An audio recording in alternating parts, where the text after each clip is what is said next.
You all listened to Doug Tallamy this morning, and I thought, gosh, he's going to talk about the chickadees, and how am I going to top that? I can't top that. He has the most fabulous pictures. My pictures are, some that I've taken from the Conservation Alliance website and some that I've taken. But I am focusing more on the plants than the birds or the insects themselves. So do I have to? Okay. As many of you know, who might have, seen the National Wildlife Federation, backyard habitat kind of thing, there are considered to be 4 essentials for attracting birds. The first one is cover, places of safety for the birds, places for them to hide, places to raise young, nest sites. Trying to decide where the best place is to stand. And water is very important. If you have a stream or running water in your yard, you're going to attract birds just on your own. But some people, bird baths have to be the way to go. But there's a 4th essential, and that is food. And Doug Tallamy talked about that this morning. And I actually have this slide that he gave me some years ago, bluebird with an insect. So if you want birds in your yard, if you want them nesting in your yard, you have to provide the food for the baby birds. And we all heard that that's the caterpillars, the soft-bodied insects that provide protein. There, fast food for humans, right? That, whoops, what happened? Oh, that's what I call fast food for birds. Now, it is more nutritious for the birds than McDonald's is for us, but it's mostly for us to be able to see the birds. I don't agree totally with Doug about, needing to feed the birds. I think we still have plenty of seeds out there for them during the winter. We feed them so that we can see them up close. So what kind of food? Insects, caterpillars. This is a really pretty one. It's a honey locust moth. And this Desiree Narango used to be was a graduate student for Doug Tallamy, and I think she now teaches up in Massachusetts or something. But she's the one who did one of these chickadee survey or studies for Doug. So as he stole my thunder, of course. They need all these caterpillars to raise a brood. And when I've monitored bluebird boxes, they also attract chickadees. And chickadees, from what I've seen, only have one clutch. And they're kind of early in the spring, and they usually have 8 or 9 eggs sometimes, whereas bluebirds usually have 5 or something. So it is a lot of caterpillars that they need. So we need wildlife plantings in our yard. And this is one of my favorites, trumpet honeysuckle. It's also on the cover of the native plants for Northern Virginia. So native plants are best. And you heard from Doug, the native plants support the insects. Plant for safety, places for the birds to hide. You don't want them, the cats catching them, or, you need some place for them to get away from predators. Diversity attracts diversity. We talked about biodiversity this morning. The more diverse species of plants that you have in your yard, the more diverse caterpillars, insects that you're going to have in your yard. And you want to plant for all seasons. Things might not be blooming this time of year, but they have seed heads and, other things that the birds need. I like to ask people, what is a native plant? Because it's not always that clear to people what a native plant is. Some people think, Queen Anne's lace or chicory or something is a native plant because it grows wild. Well, it's not a native plant, or neither one of them are. They came from Europe. The settlers brought, seeds with them. So there's a very long definition that our Virginia Department of Conservation and Recreation's Division of Natural Heritage, now that's a mouthful, has this definition, and they have it posted on the website. So I put in red the things that I think are really important with this definition, that the native species occur in the region in which they evolved. And then they are uniquely adapted to the local conditions. So keep that in mind. And then, more simply, I got this from Earth Sangha. Native plants are those that grow in an area without human intervention. Now, and without human intervention, meaning the humans didn't bring the seeds here and, just drop the seeds by accident or something. There was no human intervention there. So what kind of native plants do we need to attract those birds? First and foremost, I think we need trees. If you have a plot of land, the first thing I think you need to put on there, if you don't already have them, are plant trees, because they take a little longer to grow, but get those trees in there. So you can have, big specimen trees, like a big white oak or something. Maybe you don't have that big a yard. You might want a flowering tree that also is a good for birds. This is a dogwood, Virginia dogwood. So oaks, as Doug Tallamy said, and he actually has a book just devoted to oaks. They're a keystone species. So we have many Quercus species, Quercus being the botanical name for this genus. I did this slide a few years ago, so I've updated some of the slides, but I didn't update all the figures. Now, I was hearing him say something like 900 now this morning, so they must be finding more and more. But it supports so many Lepidoptera, butterflies and moths. And then those acorns feed all kinds of animals, a lot of our birds, the larger birds, and then, mammals like deer, raccoons, and squirrels, of course. And then, as he also said, cavities are very important for nesting sites. Here we have some prothonotary warblers, beautiful little birds that are only here in the breeding season, and they need those cavities. We usually see them at Huntley Meadows Park every spring. Red maple is another very important species. And it's one that is the most common native tree that is planted or purchased at nurseries. So whereas it's a very good tree, supports a lot of Lepidoptera, if you can go for some other tree, that would probably help, because your neighbor might also have a red maple or something. They're more common than some of the other ones. But here we have, that was a, whoops. Now I can't go backwards. Okay, there we go. That's a rosy maple moth that's on the right. And you can see, red maples, if you look up there at the little chickadee, those are red maple flowers. They will flower in February. I don't think people appreciate those flowers enough. They're all along the branches. They're very, very pretty. And I think it's rather ornamental. So, and it's a flower that brings in the native bees, one of the earliest flowering trees. River birches, they have nice winter interest with the exfoliating bark. They support all kinds of Lepidoptera again. Here's some inchworms. Some people don't like the way they're a little messy, or they drop branches or something, but they support so many Lepidoptera and other species that, and they're pretty. I mean, they do look very nice in the winter time when there are no leaves. Black willow, I think Doug talked about willows being very important. Willows I usually associate with wetlands. There are a lot of black willows that grow near wetlands, and beavers like to use them. They really like to eat willows, but it supports Lepidoptera. It supports these butterflies, like morning cloak.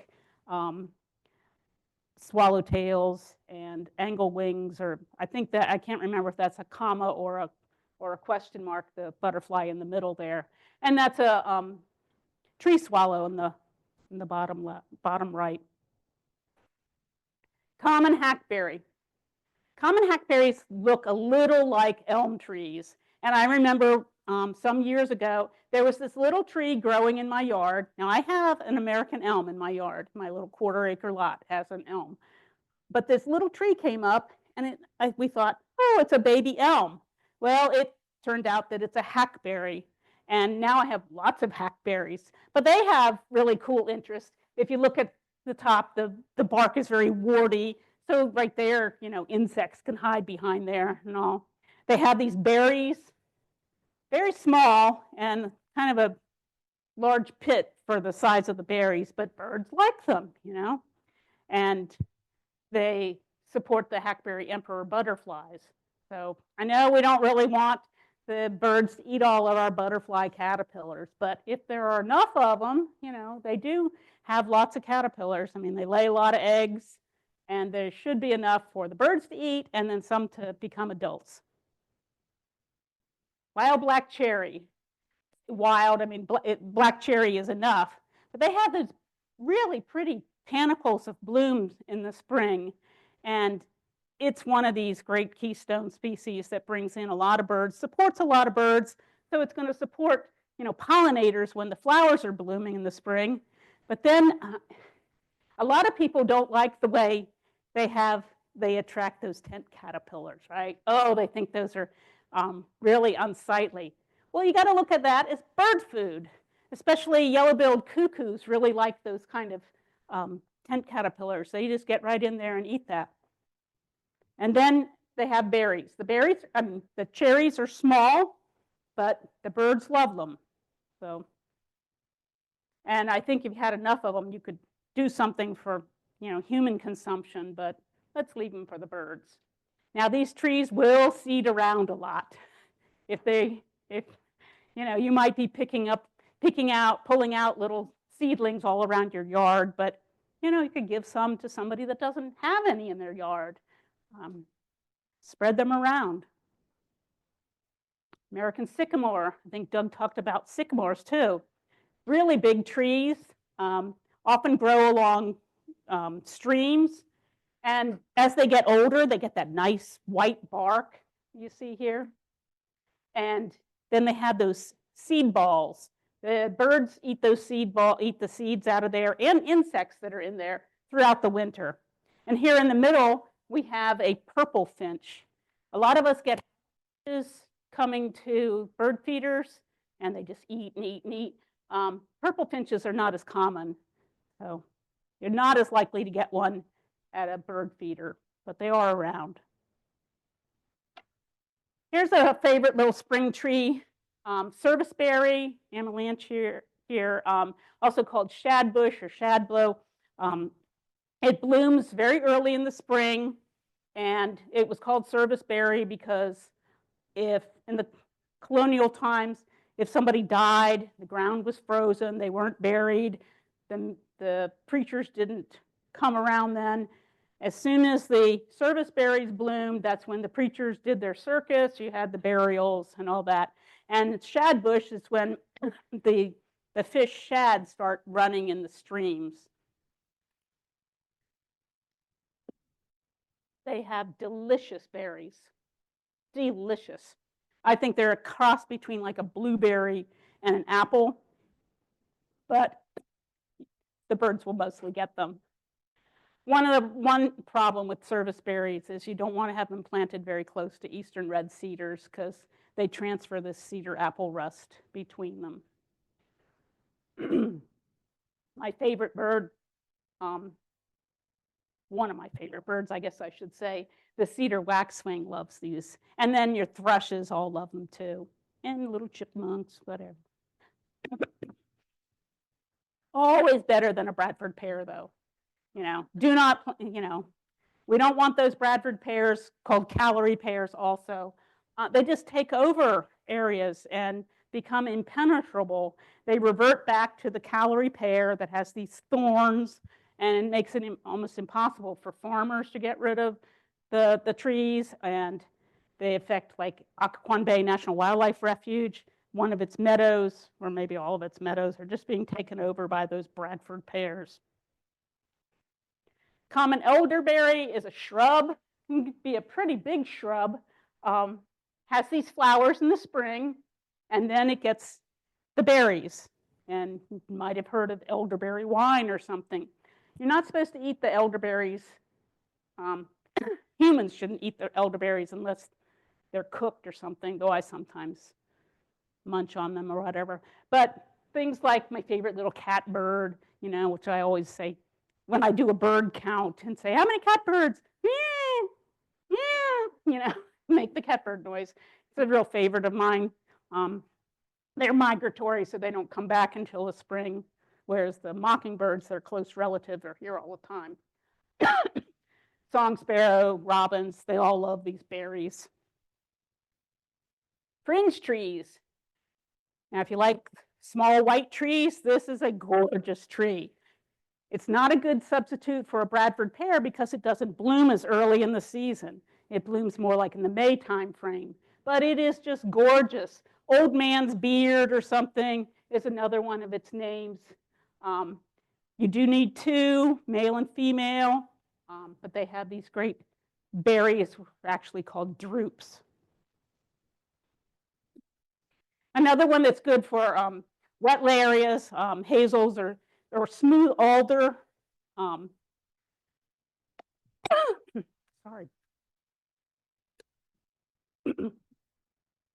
So you see the seed heads there. You know, wetland species, the red-winged blackbird, the common yellowthroat, the yellow warbler. But they like these seeds, and they like the habitat that's there around. Now this is your substitute for non-native forsythia.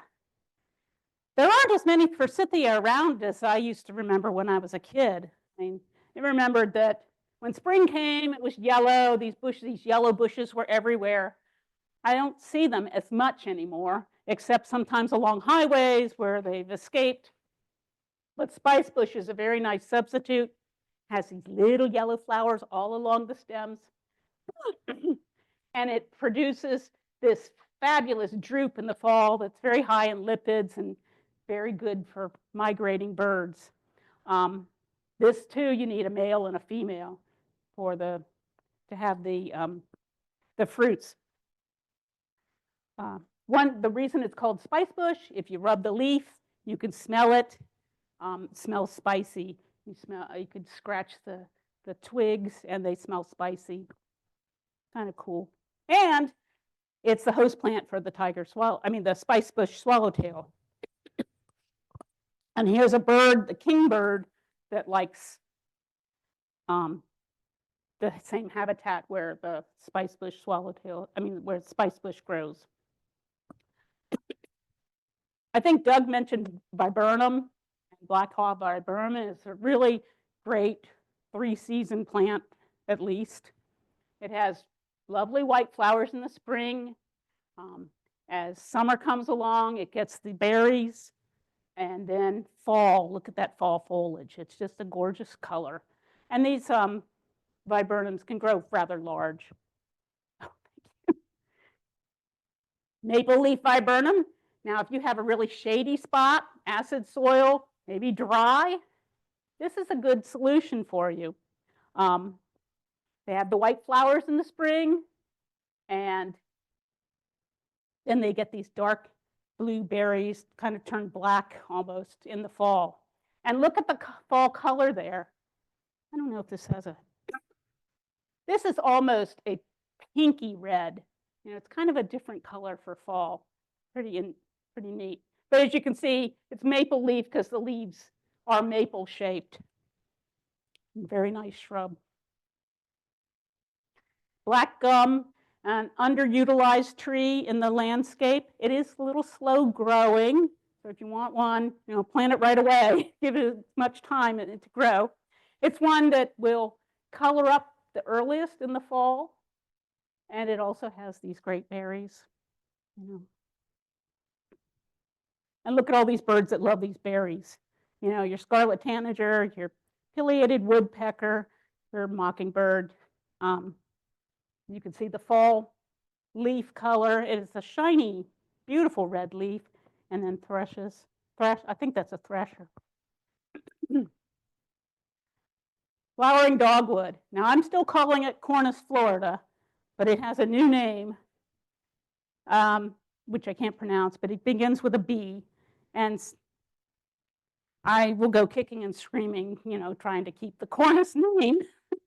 But of course, it's our Virginia state flower and state tree. We couldn't have two different ones. We did both in one. So beautiful color. They bloom, you know, later than the Bradford pears, later than the serviceberry, you know, in April generally. It used to be going into May, but they seem to bloom earlier and earlier now. So, but, you know, beautiful flowers. And these are bracts. These are not actually flower petals. The flowers are here and they're yellow, and they support some insects that only the dogwood could, I mean, they can only use dogwood. And then in the fall, they get those great droops, and they will not stay on your tree very long. The migrating birds will take them very quickly, and they are very, you know, one of those nutritious, you know, a lot of fatty acids and whatever in them. So it's very good for migrating birds. Fatty fuels to fuel migration. You can say that. Now, I do love eastern red cedars, but, you know, they do have the thing with the serviceberries. I find them a good tree as a screen, you know, especially if you have a little bigger place. My yard is kind of small, so it's kind of closed in a little too much. But, you know, they're named for the cedar waxwings are named for the cedar tree. They're not true cedars, they're junipers. And they have what some people call cedar berries, but they're actually modified cones. So they're not true berries. And there are male and female trees. And there is actually a butterfly that is hosted by the cedar wax, by the eastern red cedar. I guess I have another program where I've combined attracting birds with butterflies. And that program, you know, I really had to go fast because it's a lot of material on that one. But there's a green butterfly that uses that. But it's a wonderful tree for like nests. I remember growing up, we had some cedar trees in our yard, and robins always went in there, you know, because it's a nice cover. Good tree to have if it's far enough away from a serviceberry. Now, this is that trumpet coral honeysuckle, which I just love. It's the official wildflower of Fairfax County. The bluebell is the official flower of Prince William County, but this is Fairfax County. It's not found that much in the wild. You know, it's a big deal if you find it in the wild, really. But it grows very well here, and it starts to bloom when a certain bird comes back from the south, and that's the hummingbird. And our hummingbirds love these trumpet-shaped flower tubes.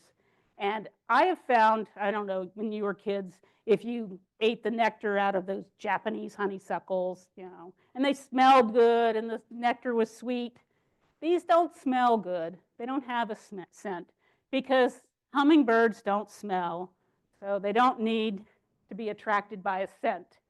But their nectar is delicious, and I think there's more than there's in the Japanese honeysuckle. This happens to be my backyard, my back deck. It is just gorgeous. And this honeysuckle will continue blooming through the summer, even into December if you have, you know, a warmish winter. But they will just be sort of sporadic blooms. This is what the flush you get in April. And then, you know, you'll get a little bit. Mine don't bloom that much after the big flush of April because I have some big trees that shade them then. So they do like sun. They'll bloom more in sun, but they can still do okay in part sun. Moving on, so the trumpet honeysuckle is, waning, and then the columbine is blooming. Well, actually, they overlap a lot, truly. It's another tubular flower that those hummingbirds are going to go to. And it's really cool to see them actually, the flowers are hanging down and they fly up there. I got that photo off the internet. But when people think columbine, they usually think like Colorado and the purple columbine or something. This is the only native columbine to the East Coast. So it's the yellow and white, yellow and red, and the red is for the hummingbirds. So as you go into summer, then this monarda will attract the hummingbirds. And I have trouble in the summer because I have a very shady backyard and a lot of shade in the front yard too, actually. So sometimes what I'll do is I will grow monarda in a pot and stick it in a shady spot. And then when I'm sitting on my deck, I might bring the pot over near me on the deck and the hummingbird will come, So it's a way to bring the hummingbird to me. I don't have hummingbird feeders. I find them difficult to keep up with. I don't want, the sugar water to go rancid or something. And then later in the summer, sometimes into fall, you get the cardinal flower. Another, this one likes a moist area. These are what I call short-lived perennials. They usually will seed around a lot to keep going. But they are just a really beautiful shade of red, and they feed those hummingbirds before the hummingbirds start going south again. Hummingbirds do start their migration kind of early in September. Now there are some birds, a rather low percentage, that do not feed their young insects. They feed them seeds. And one of them is the goldfinch, the American goldfinch. The American goldfinch gets to play all spring and early summer while all these chickadees and bluebirds and stuff are just working so hard feeding their young, and the goldfinch is just flying around having a good time. He waits until these kind of, black-eyed Susans and sunflowers are blooming because he can feed his young seeds. I believe he eats they eat the seeds and sort of digest it and give it to the young. But so the goldfinches do nest later. Yeah. And these are sunflower species, native sunflowers. This woodland sunflower, it grows in my backyard where it's very shady. So there are sunflowers for both sun and shady areas. Then there's this. I find this beautiful. What great fall color in the right spot. And then they have these sort of dirty white kind of berries. Beloved by our birds. Does everybody know what this is? Poison ivy, yep. But it's a great bird food if you have the space, if you have an area in the way back of your yard or something. Appreciate it. Well, I'm going to show you some pictures that, might change your mind. Well, probably won't. But, hairy vine, it can give you the reaction all 4 seasons, And the vine is hairy in the winter, leave it alone. But it does have really pretty fall color. Now look at this. This is a pileated woodpecker eating those berries. This is my friend Brian Smith that has a Facebook page called Brian's Wildlife Pictures, and it's almost all birds, but he takes these fabulous bird pictures. He used to live in Montclair in Prince William County, but he and his wife moved out to Frederick, Maryland. And here's a butterbutt, or a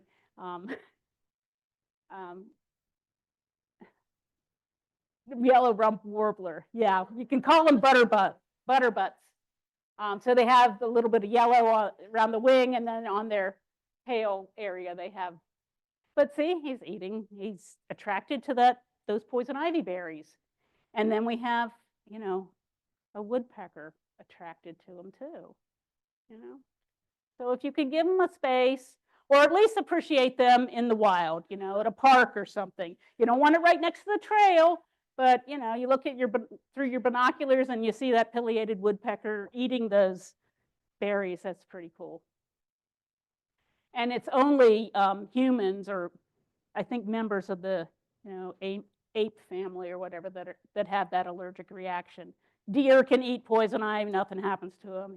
Doesn't do anything to your dog. Your dog can just transfer the oils to you, but doesn't affect those other animals. And as we move into winter, seed heads are so important. Resist the urge from cleaning out your garden. We've got to think of a different idea of what beauty is in our gardens. Beauty is bringing in those butterflies, those birds, and seeing the life that this attracts. Yes, those are spent flowers and stuff, but insects will go into use the hollow tubes of the Joe Pye and lay eggs in there. The birds will eat the seeds. Sumac, the birds will eat those seeds. And goldenrod. Sometimes, you might have a bad ice storm or something that kind of makes them all kind of lay over and look unattractive in some people's eyes, in your HOA's eyes or something. But, they bring in the birds, and sometimes they look really beautiful. If you're still standing and you have the snow on the goldenrod or something, it's really very pretty. I don't have pictures of native grasses, but they're great in the wintertime, and they look great with snow on them. Sometimes it's not so rosy in your backyard. You have to be aware of this. Now, I didn't include a cat picture here because I'm a cat nut, but my cats stay inside. But you do get this sometimes in your yard. They're birds. They are birds too. Whoops. Let me go back to that. Eating a blue jay. You think of them, especially with people with feeders. Oh my gosh, they're eating my birds, my little birds. It's all part of nature. It's a bird feeder sometimes. So there are two birds that are mostly the ones that are usually the culprits for eating the songbirds, the little birds that we all love. Well, we love these ones too, the Cooper's hawk and the sharp-shinned hawk. So they're birds too. And then don't forget water. Those of us who don't have a natural stream on our property or some, or a pond or something, we can get a bird bath. It's very important that this time of year you have, like a heater in it or something, so that they do have, water and not ice all year round. So you can have bird feeders of all different kinds, attracting hummingbirds, goldfinches, cardinals. Maybe you could even get a chickadee to come to eat out of your hand. But these are all ways to get the birds to come to us, You could have a property that looks like this, and I think you'd have all kinds of birds, but not too many people want to live like that. If the house were a little newer, I think I'd like it. But, there's going to be a lot of birds, a lot of, voles, and, you're going to have a great variety of birds there. Or you could live like this. Doug Talmy had some really good pictures like this. I wasn't able to find a really crisp one on the internet, and I've used this for several years. And I feel like these are the houses that are out there on what was the rural crescent, these 10-acre lots with a house in the middle of a field and grass, fescue, not native grasses, not meadow, but just grass that, go out and mow all weekend long. Now, my partner Harry says that those grass lawns are what actually keep some marriages alive. Now, Because the guy goes out there on his tractor, you know, riding lawnmower, and he's out there for hours and hours. So he's not bugging the wife on the weekend. So I don't know if there's anything to that because I've never lived in a property like that. But if you look at this, I mean, like Doug said, this is like a green desert. Birds aren't going to come to that. There's no place to hide or anything. There are woods way back there, you know, but this is not what you want. If you had this property, the first thing you should do is plant some trees, you know, get those going, and then, you know, maybe stop mowing, trying to get a meadow going or something. You know, there's so much you can do with all that land, but so many people just, you know, mow the lawn. Then there's, I don't know, did anybody go and listen to Jim McGlone speak on, or maybe he's speaking right now. But this, he's speaking now, okay. He lives in this house in Franconia in the Alexandria area of Fairfax County. He's very proud of the fact that he has not a speck of grass, no fescue at all. He has little paths and he has all these plants and trees around there. His wife is really into pollinators, Dina. You might have seen her around. I think she had a table or something. So, you know, you can bring in a lot of birds like that. And I think in his neighborhood, he would have a bunch of signs telling people what he was doing. So they, you know, could understand and not, he doesn't have an HOA. But unfortunately, when I've been to his house, it's been a few years, the neighbors on either side, grass, you know, and hasn't been able to reach them. This is my little house. I still had my Prius back then, but you know, I've got a lot of bluebells in the front. I've got redbud trees and dogwoods. I have this mockernut hickory here and a white oak that came with the house.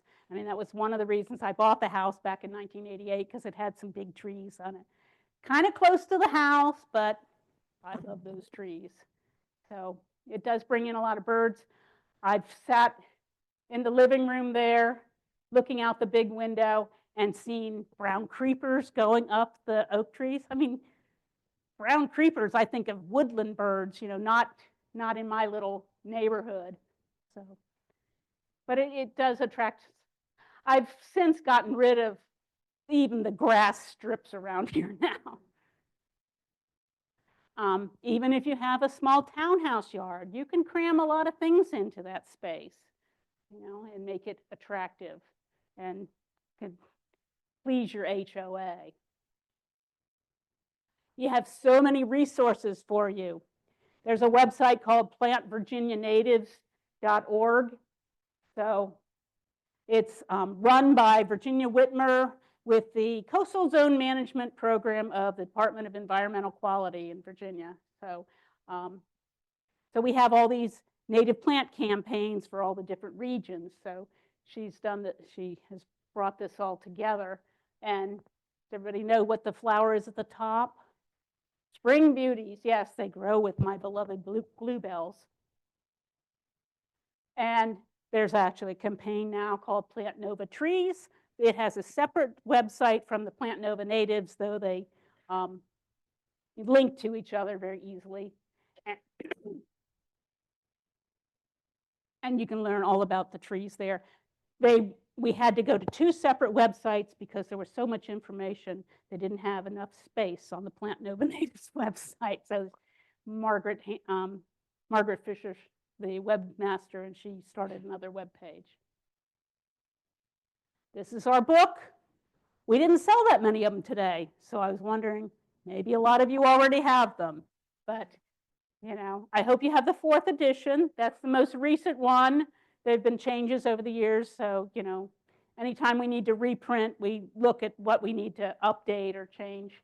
So, again, that's the Fairfax County Wildflower. The Virginia Native Plant Society sells these books for the different regions. So if you have friends that live in other areas, they are more expensive to buy online because we have to pay all this postage. Very expensive to mail things.